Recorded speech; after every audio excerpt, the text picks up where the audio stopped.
Development, Elon Musk is once again going head-to-head with Donald Trump, this time over the president's massive tax and spending bill.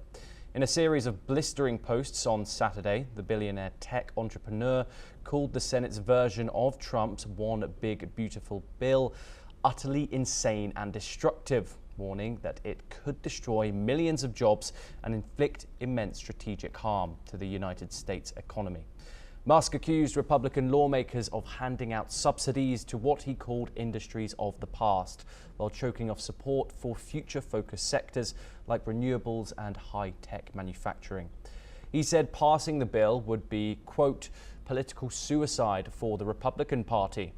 The renewed criticism comes as the Senate prepares for a critical vote to open debate on the nearly 1,000-page legislation, a cornerstone of Trump's second-term economic agenda. This isn't the first time Musk has taken aim at the bill. Earlier this month, he called the House version a disgusting abomination, triggering a high-profile feud with the Trump administration, which Musk had previously worked with as the head of the now disbanded Department of Government Efficiency. Musk also reposted criticism from energy experts like Princeton's Jesse Jenkins, who warned the bill's energy provisions could cripple the U.S. transition to clean technology. In response to Jenkins' claim, no one in the energy industry wants this bill, Musk simply asked who. The tech mogul's fiery comments come at a time of growing Republican divisions. While some lawmakers support the bill for its tax cuts and rural aid, others, especially fiscal hawks, are alarmed by estimates it could add $4 trillion to the national debt. Social conservatives, meanwhile, are pushing back on potential cuts to Medicaid and food assistance, with razor-thin margins in the Senate. Even a few Republican defections could derail Trump's efforts to pass the bill before his self-imposed July the 4th deadline. We're once again joined by Ambassador Kapoor, who joins us from Washington, D.C. to discuss this in further detail. Ambassador Kapoor, what are your thoughts of the opposition to this spending bill? You have some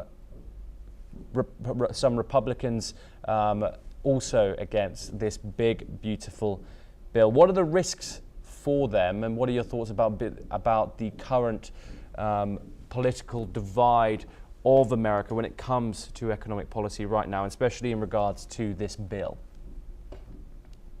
So, you have mentioned very important points, and it's a very thin line in the sense that if I'm a Republican senator, if I'm having a lot of pressure from my constituents, and if there is now the social media which is also taking up this cause in terms of criticism of the bill, then my capacity to support the bill or to sign on to the bill, I have some hesitation.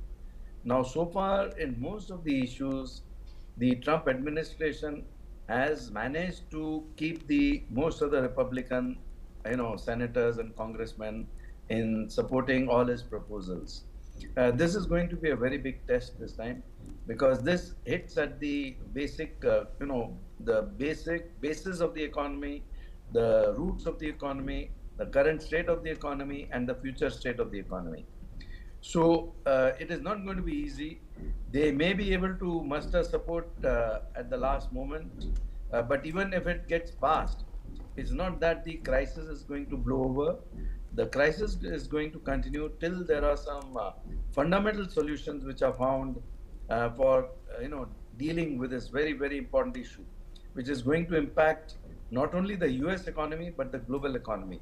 So it's a touch and go. Currently, people here are talking about it being a 50-50 chance or a 49-51 chance of the bill not being passed. But let us see what happens in the next few days, because July 4th is what they are aiming to, sort of as a deadline for having everybody in line for passing the bill and for moving ahead. Elon Musk and Trump, that has been an issue. And, Elon Musk was a very strong supporter, as we saw during the elections. And then we had that big falling out between the two. That is going to impact To some extent, definitely, because Twitter has a very large following, and Elon Musk also has a large following. So while Trump's base earlier used to be very solidified base of supporters and voters, if that starts getting nibbled away or slightly getting hit and decreasing, that will be a serious matter, because in the midterm elections, if the Republicans lose control of either the House or the Senate or of both the houses, then it becomes very difficult for any other measures. Yes. It makes the administration a lame duck administration. So it's a very important balancing act which they have to do, but they are very determined at this point of time to make this big beautiful bill go through, as they term it. Ambassador Kapoor, thank you very much for your insight and joining us on the programme. For our next story, we move over